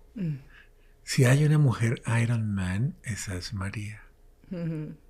Hace poco vi un meme, o sea, no sé si decir como un meme, pero algo en bueno, sí, ella es la pues Iron. esa es... Sí, ella es de un nivel superior a cualquier realidad. Y a mí cada vez que escuchaba a través de esta espiritualidad, todo lo que la autenticidad de ella, el heroísmo de ella, yo quedaba destrozado. Y me sentía un cobarde. Y eso me confrontó demasiado. Pero yo no sabía entonces qué hacer con mi vida. Yo no sabía cómo hablarle a Dios. Y comencé tal vez a pedirle que me hablara. De hecho, hasta le pedí, mándame a alguien que me hable. A alguien que me muestre. Y yo tuve la experiencia de conocer al fundador de esta espiritualidad. Un hombre sencillo, pero un hombre profundo, de una relación íntima con Dios. Y él viene a Cali a vivir una experiencia con los jóvenes. En ese año creo que fue un mundial. Y en ese contexto de fútbol, un mundial de fútbol, en ese contexto hicimos un momento especial. Y él viene y yo de alguna forma le manifiesto que ore por mí. Él ora por mí y de ahí en adelante comienza a pasarme algo bien simpático.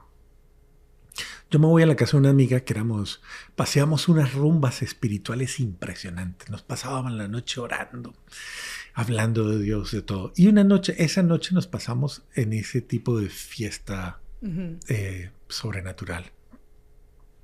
Eran como las 3 o 4 de la mañana charlando yo con ella cuando yo comienzo a sentir que algo está pasando, algo raro. Algo que no era normal. Yo no soy tipo de cosas raras, pero cuando pasan, pasan. Y yo sentía que alguien me miraba. Y yo decía, ¿pero qué es?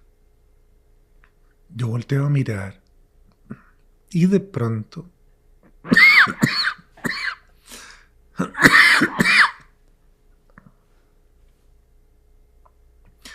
esta parte la editas, ¿no? Sí, sí. Entonces yo volteo a mirar y yo siento que algo me está mirando. Y de pronto, cuando yo veo hay un cuadro, pero era un cuadro de paisaje, o sea, nada que ver, era un paisaje. Yo quedo mirando ese cuadro y digo, ¿qué hay? Y en un momento dado, en los fondos, yo no sé si usted te ha pasado algún momento, en los fondos claros, oscuros, aparece un rostro. Y era el rostro de Jesús. Y era él mirándome. Entonces yo volteo a mi amiga y le digo, ¿y ese cuadro cuántos tiene ahí? Y me dijo, uy, mijo, desde que yo era soltera. Tenía 3 hijas. Digo yo, no puede ser. Párate y míralo. ¿Tú ves algo? Y me dice, no, yo no veo nada. Digo, yo algo de ahí. Y me dice ella, no sé, le digo, oremos. Pídele a Dios que te muestre. Oramos y ella se queda mirándolo. Y aparece el rostro de Jesús. Y ella dice, en la vida había visto eso. Yo ese cuadro lo tengo desde... Nunca había visto eso. Ok. En ese contexto, una amiga me llama y dice, ¿qué están haciendo? Y digo, no, que estamos hablando de Dios. Y dice, voy para allá. Llega mi amiga y le decimos, ¿qué ves tú ahí en ese cuadro? Y dice, nada, míralo. Y aparece y ella lo ve. Y digo, ok, no estamos locos los dos, ya no estamos drogados, drogados en éxtasis. En ese contexto aparece la hija de ella que venía de una rumba. Y le dijimos, esta no tiene nada que ver con esto. Tal vez los 3 estamos locos. Ella entra, que venía de un ambiente de rumba. ¿Qué ves ahí? La chica incluso suena una palabra bien grosera y dice, ¡Ah! ¡Jesús! Ahí está Jesús, mamá. Fue muy chistoso.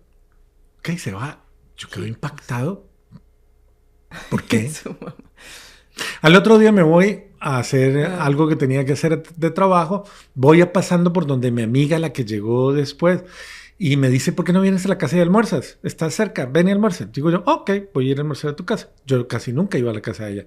Voy, me quedo a almorzar. Después nos sentamos en la sala a conversar y siento que me miran. Yo digo, ¿otra vez? Y entonces volteo a mirar.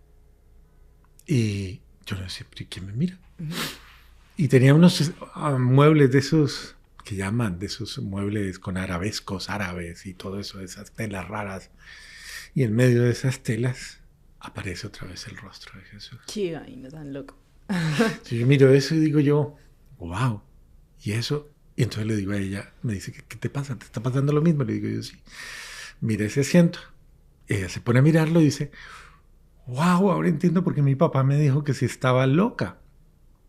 Y le digo yo, ¿por qué? Y me dice, porque él me dijo, y ahora estás haciendo muñecos de Dios en los asientos. El papá lo había visto sin saber qué era. Oh, wow. Entonces, yo salí muy impactado de ahí. Llamamos igual a la empleada, le dijimos, ¿usted qué ve? Vio lo mismo que nosotros. Me fui y comenzó a resonar en mi corazón un salmo que ustedes han escuchado mucho, pero que yo no apareció. Comenzó a decirme, busca mi rostro. Y era como si mi alma respondiera, tu rostro buscaré, Señor. No me escondas tu rostro.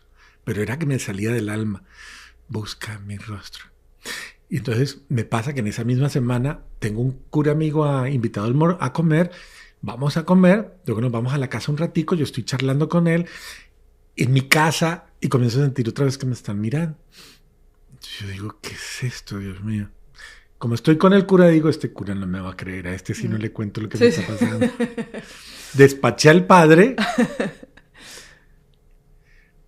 me senté y ¿ustedes han visto el cuadro de la Guadalupana? O sea, no lo he visto, pero no físicamente Ok. El cuadro de la Guadalupana estaba ahí en mi sala. Y cuando yo comienzo a mirarlo, yo comienzo a ver que un rostro comienza a aparecer del pecho de la Virgen de Guadalupe. Y ahí está. Quien tenga el cuadro de la Guadalupana lo podrá ver. Porque ahí está. Solo pídale a Dios que se lo deje ver. Y aparece el rostro de Jesús. Y otra vez me dice, busca mi rostro. Tu rostro buscaré, Señor, no me escondas tu rostro. Frente a ese contexto, ya era algo demasiado evidente. Yo ya no tenía argumento para resistirme a algo. Yo sabía que Dios quería algo conmigo, pero no sabía qué era. Yo no sabía entender qué podía pasar. De verdad necesitaba una luz, de verdad necesitaba algo más. Pero yo comencé a ver a Dios en todas partes. O sea, comencé a verlo. Arrugaba una servilleta, la tiraba y el rostro de Jesús. Miraba las nubes, el rostro de Jesús. En todo lugar, era una cosa impresionante. Yo dije, me estoy volviendo loco. Pero yo no soy así. Yo soy una persona demasiado mesurada en ese tipo de cosas. Sin embargo, esto estaba pasando. Y llegó otra vez una crisis existencial. Iba a la universidad, me sentaba a estudiar y de verdad que no podía. De verdad que llegaba un momento en que sentía como que la vida se me iba. ¿Qué estás haciendo? Era como, me estoy consumiendo en algo que tal vez no me está llenando. Créeme, a mí me gusta el derecho, me gustan las ciencias políticas. Estudiaba eso, derecho y ciencias políticas. Es decir, yo era un apasionado de esto porque de verdad me gusta. Pero sentía un vacío impresionante. Entonces, en un momento determinado, comienzo a viajar a Bogotá y voy a donde está Lino Sevillano, nuestro fundador. Y le digo, en algún momento siento que una voz me dice, llámalo, búscalo. Y digo, a mí no me gusta buscar gente, de esa gente así que tiene cosas maravillosas. Ni siquiera él, que era nuestro fundador. No, a mí no me gusta buscar personas ni con mensajes, ni con cosas, no me gusta, nunca me ha gustado que nadie me diga nada, que nadie interprete mi historia. Yo siempre le he dicho a Dios, si me tienes que hablar, háblame al corazón, pero a través de nadie. Bueno, sin embargo, Jesús me decía en el corazón, búscalo, no seas soberbio, búscalo. Porque así como lo ves, morenito y chiquito, en él es que me voy a manifestar. Búscalo. Bueno, luego llamé y le dije, mira, siento que tengo que hablar contigo. Me dijo, bueno, ven. Yo pensé que me iba a decir, no puedo. Me voy a su casa y le digo, Lino, estoy en esta encrucijada, no sé qué hacer. Como él era abogado, también penalista y un hombre maravilloso, un hombre brillante. Se queda viéndome y me dice, Fernando, tú tienes que ser abogado. Es una profesión que debemos volver a poner en el lugar que le corresponde. Es una profesión que ha sido desacreditada necesitamos hombres íntegros, hombres que lleguen muy lejos con esto y que le devuelven la confianza a la gente, la dignidad, la ética, bueno, todo. Me echó un discurso bellísimo. Y me dijo, sin embargo, bueno, habla con Dios. Él tenía unas revelaciones que son la base de la experiencia de la espiritualidad, que las llamaba actas o se llaman actas. Y me dice, ahí está la última acta que ha llegado. Si quiere, léala. Léala a ver si le dice algo. Yo la leí, hermosísima, bellísima. Pero seguía él, mientras tanto se durmió. Cuando se despertó me dijo, ¿ya le contestaron? Le dije yo, no sé. No sé qué quiere Dios de mí. Entonces me dijo, ¿sabe que usted no me vino a buscar a mí? Usted vino a buscar a Jesús. Él tenía el privilegio de tener el Santísimo en su oratorio en su casa, por su párroco. Me dijo, camine, le presto mi oratorio y usted habla con él. Hable con él. Porque lo único que yo le digo hoy es que él hoy le va a responder. Así que abra el corazón. Eso sí se lo prometo. Subimos al oratorio, me lo prestó, arregló una mesita ahí, hasta le puso un mantel, consiguió una montaña de libros que tenía, cogió dos y dijo, de pronto esto le sirve para algo, sin mirar, los cogió y los puso ahí. Y me dijo, me llama cuando le respondan, no importa que sean las 3 de la mañana, me llama cuando le respondan. Y se fue. Fue impresionante. Yo me quedé ahí a solas con Jesús, volteé y lo miré y le dije otra vez solos, ok, te voy a contar la historia. Y le conté la historia como te la estoy contando a ti, desde el principio hasta el fin. Y al final le dije, aquí estoy y no sé qué hacer con mi vida. Créeme, no sé qué hacer y no sé qué decidir de mi vida. Háblame, pero háblame bien claro. No te me vayas a aparecer porque me da un infarto, pero háblame, háblame. Y como no había nada, habían 2 libritos, yo dije, bueno, voy a coger uno de esos libros. Cogí uno y dije, ok, háblame si quieres a través de esto. Lo voy a bendecir porque no creo en las casualidades ni en nada. Lo voy a bendecir y en tu nombre. Donde abra y lo primero que diga, eso es. Cerré los ojos, lo bendije, lo abrí y cuando abrí, no abrí los ojos. Le dije, ok, ahora dame la gracia de aceptar y de amar lo que está ahí. Cuando yo abro los ojos, era la carta a los hebreos. Era un librito de resumen, solo la carta a los hebreos. Y tenía un letrero grande que decía, yo te he elegido sacerdote eterno, según el rito de Melquisedec. ¡No, padre! O sea, sí. La piel chinita. Sí.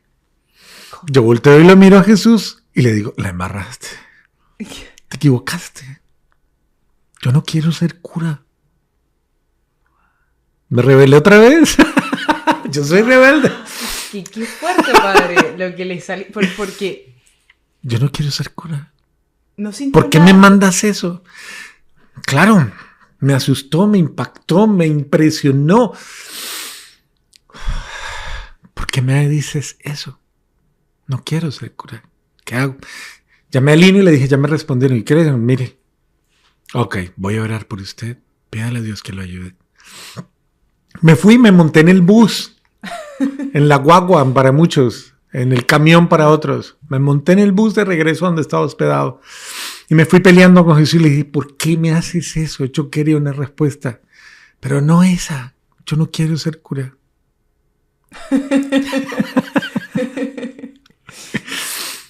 Y el bus iba así, repleto de gente. Y ahí en el bus, él me comenzó a hablar. Y me dijo, ¿no estás feliz? ¿No te alegra? Yo dije, ¿qué? ¿Qué me va a hacer feliz? Me dice, no te hace feliz, no te alegra. Que a pesar de todo lo que tú has sido y lo que eres, a pesar de tu miseria. Y era como si me pusiera la escena de todas mis cosas malas, de todo, como si pasara la película Flash de toda mi miseria. Me dice, a pesar de toda la basura que tú has sido, de todo lo que... Un día, en tus propias manos y a través de tus propios labios, un pedazo de pan y un poco de vino se conviertan en mi cuerpo y en mi sangre, ¿no te hace feliz? Créeme, yo contemplé esa escena y era irresistible.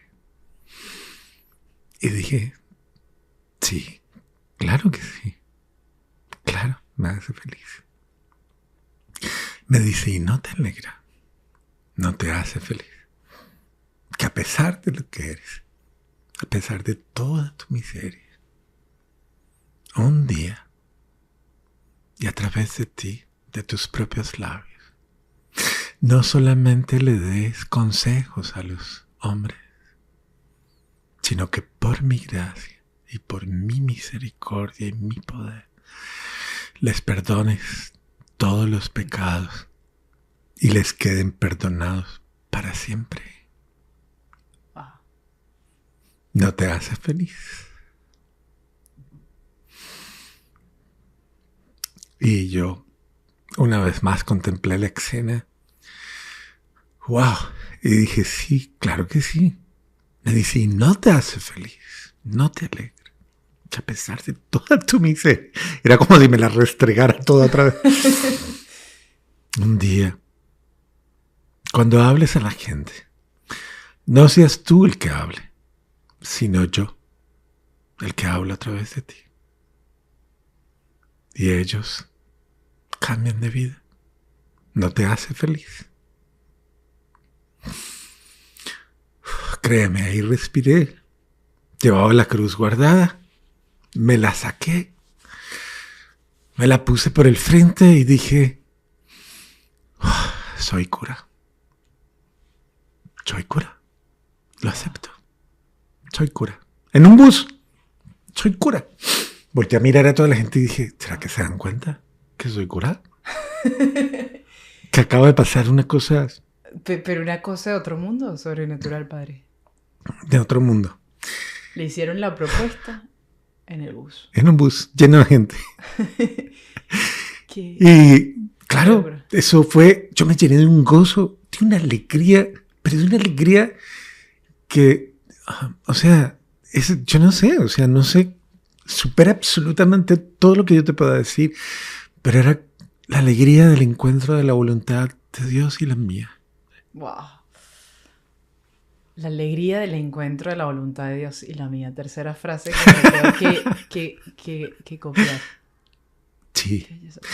Era la forma en que, sí, definitivamente era encontrar mi ser. Sí. Para aquello que me soñó, me pensó. Dije sí. Ahí me fui a Cali, a mi ciudad. Dejé la universidad, dejé absolutamente todo. Y le dije a Lino, ok, me voy. Mi mamá, le dije, mamá, me voy a ir a la segunda vez que me iba. Mi mamá me paró y me dijo, hijo, ¿por qué te vas? ¿Para dónde vas? ¿Qué vas a hacer? Le dije, mamá, Dios quiere que yo me entregue a Él. Y me dijo, ¿por qué te tienes que ir lejos? ¿Para dónde vas? Y le dije, voy a fundar una comunidad. No existía nada, absolutamente nada. Con la espiritualidad a la que pertenezco, no existía nada de eso. Entonces me dice, ¿dónde está la comunidad? Y le digo yo, no, van a ser, mamita, van a ser. ¿Pero dónde? Le digo, no, voy a ver dónde voy a vivir. ¿Y qué vas a hacer? No sé, mamá, yo solo sé que me debo ir. Wow. Que me debo ir, porque Él lo quiere. Como Abraham. Y yo le creo. Wow. Y así fue, y ella me dijo, ¿por qué no te quedas? Y se chocó mi mamá, quédate. Y eso me dolió. Entonces yo le dije, mamita, si es por ti, yo me quedo. Y de verdad que en ese momento lo procesé. Pasó el día y en la noche ella vino y me llamó y me dijo, mi amor, ven. ¿Sabes qué? Vete. No me importa dónde estés, pero quiero que seas feliz donde estés. No importa dónde sea. Vete. Oh, padre. Creo que para ir concluyendo toda esta historia, mi gente, porque va a venir la parte, o sea, así como ustedes están, yo también estoy. Vendrá después otro episodio de qué pasó después de ahí, padre, pero qué impresionante. O sea, yo no tengo palabras como, wow, qué impresionante, ¿no? Como Dios transforma. Yo no sé si ustedes han sentido, pero yo acá, o sea, yo de verdad, y esto no es por lanzar flores, porque sea un sacerdote, no, sino es que tengo ganas de irme corriendo al Santísimo, es lo que provoca, ¿sabes? Quiero hablar con Jesús. Eso es lo que provoca porque Él nunca se equivoca. ayer leí una frase que Él, decía esto: cuando tú piensas en felicidad y cuando tú buscas felicidad, lo que buscas es a Jesús, simplemente que no lo sabes. así es. Y cuando uno escucha toda esta historia, cómo culmina, wow, y bueno, y verlo aquí, o sea, de cura, que eso vendrá después para no alargarnos Así más de es. 2 horas, pero gracias, Padre, gracias por derramar incluso esas lágrimas. Yo no lo hice, pero no porque no quiera, sino el maquillaje, Claro. la vanidad todavía, Padre, que me tendré que confesar, pero gracias, simplemente gracias, ver Amén. todo el proceso de conversión. Yo solo Aleluya. quiero que se queden con una cosa. Dios sabe lo que está haciendo contigo. Mm. Dios sabe. Déjalo hacer. ¿Por qué te resistes? Si Él lo sabe. Él conoce los deseos más profundos de tu corazón, tus sueños. No te frustres tú a ti misma, a ti misma. Total. Déjalo hacer. Incluso esas mamás que están viendo esto, que hay muchísimas, viendo manual, yo a veces les digo como, solo ora, porque es que no sabemos en qué parte de la historia el Señor va a tocar y no es que está permitiendo que se hunda más, pero de cierta manera algo está orando ahí que será para mayor gloria de Dios y para ver el siguiente capítulo más adelante, que no sabemos. Bueno, yo tengo un último mensaje para las mamás y es este. Cuando algún día ya siendo cura, le digo a mi mamá un día, sentados los dos charlando, y le digo, mamita, estábamos los dos juntos, en esos momentos bellos de intimidad con la mamá. Y yo la vuelto y le miro y le digo, mamita, ¿qué hacías tú cuando yo estaba perdido? Cuando, cuando de verdad te sentías impotente por salvarme, ¿qué hacías? Y me dice, mi amor, yo lo único que hacía era que iba a tu cama. Cada vez que salías de la casa a drogarte, me arrodillaba, abrazaba tus cobijas, lloraba sobre ellas y le decía a Dios, no es mi hijo, es tu hijo. Te lo entrego. Haz con él lo que quieras, pero hazlo feliz.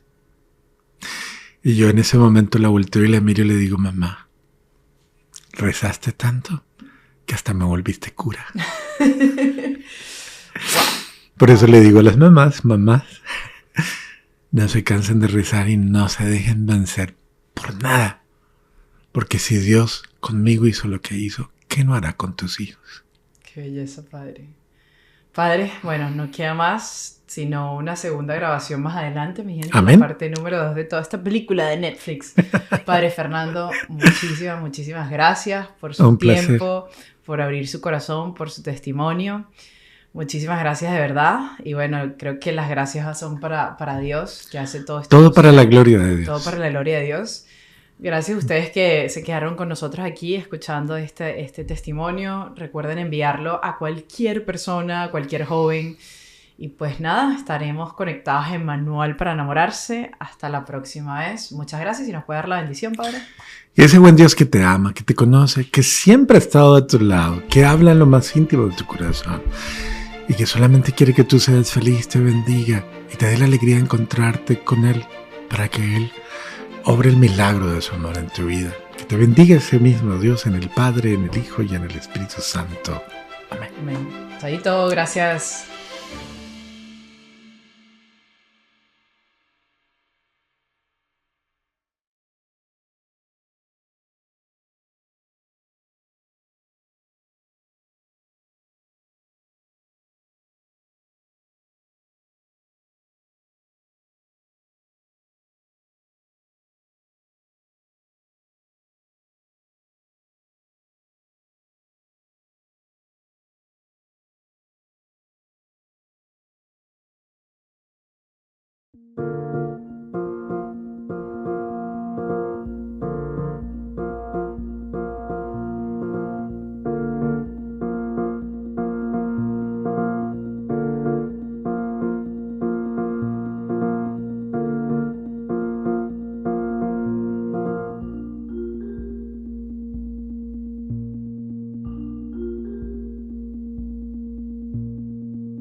Thank you.